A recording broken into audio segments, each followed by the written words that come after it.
Hi, welcome to the ACLU's weekly update, Thinking Freely. Today, we are joined by Nicole Hanson Mundell from Out for Justice.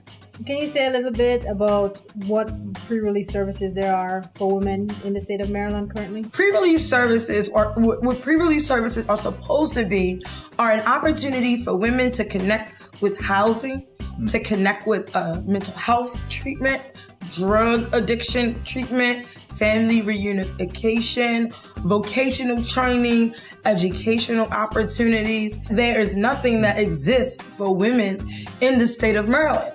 While there are several for men, around 9 or more, women have nothing to utilize to begin to figure out how they're going to navigate back into society. And so if we really want to reduce the recidivism rate in our women, in particular Black women, we have to figure out ways to get them connected to the much needed resources to make sure that they never come back to prison again. So Nicole, can you tell us about the package of bills and just give us a general overview? Yeah, the general overview is 2 bills that will address the problem. The one bill will speak to the mere definition of pre-release, and the other bills will speak to the actual services that women will need in order to have a productive pre-release. They are sponsored by Senator Mary Washington and Delegate Charlotte Crutchfield. You can go to the Out for Justice Facebook page to learn more about, just more detail about the specific bills and the hearing dates. And lastly, we have a press conference on February the 14th, Valentine's Day, where we're inviting our partners out to come stand with us in support of, requiring that Maryland run a separate brick and mortar women's pre-release.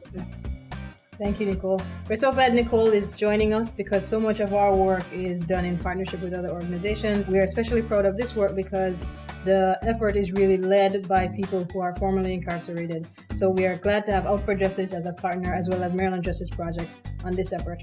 This week in Annapolis, we had the opportunity to attend a hearing on a trauma-informed bill that was a recommendation from the School to Prison Pipeline and Restorative Practices Commission. Trauma-informed care prepares adults in the school community to respond and recognize those impacted by traumatic stresses. This bill, Senate Bill 223, creates guidelines for MSD to implement some trauma-informed approaches within the school community. These approaches are very necessary so that students are going to school with adults and those who interact with these students, understanding that every student is coming from a different background, have different things going on. So you want to make sure that this trauma-informed approaches takes that into consideration and that schools have intensive training for their staff. This week in Annapolis, Shamoyia Gardiner from Advocates for Children and Youth testified on the importance of this bill on behalf of the coalition. And this coalition is the Maryland Coalition to Reform School Discipline, which is ACLU is a part of, and we strongly support this bill. Another effort that we work in close partnership with other organizations is police transparency.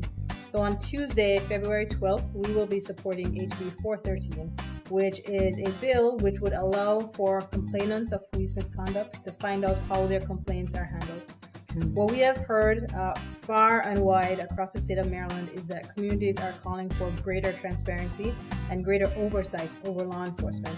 So we think this bill meets that threshold requirement of allowing at least more oversight, more transparency for communities as far as their police departments. The hearing for that bill, HB 413, is going to happen on Tuesday, February 12th.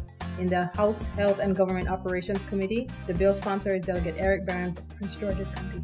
There were 2 hearings this week on school construction. There's a state construction agency which is asking for additional funding for staff so that they may provide additional technical assistance, oversight, and coordination with local school districts on construction projects. We are disappointed in the delay to assess public schools construction and move towards improvement.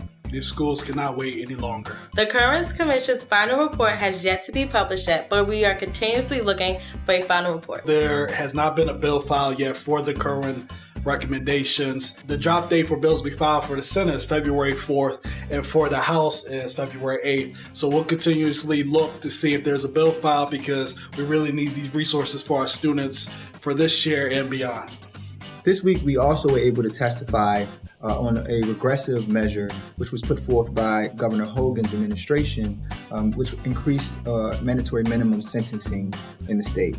The ACLU of Maryland stands against mandatory minimums because it doesn't make our communities safer, and it has a disproportionate impact on communities of color. What's also disheartening about this bill is it's really redundant. The measures that it seeks to put in place are currently already in law. So we're going to be working and testifying on a lot more bills this year. And if you're interested in coming down and working with us or supporting the effort, please feel free to reach out. We love to engage with our members and anyone else who wants to come down and be a part of the process. We always have to make a plug for our lobby day, which is March 4th here in Annapolis in the Prince George's County Delegation Room of the House Office Building. Please visit the website for more information.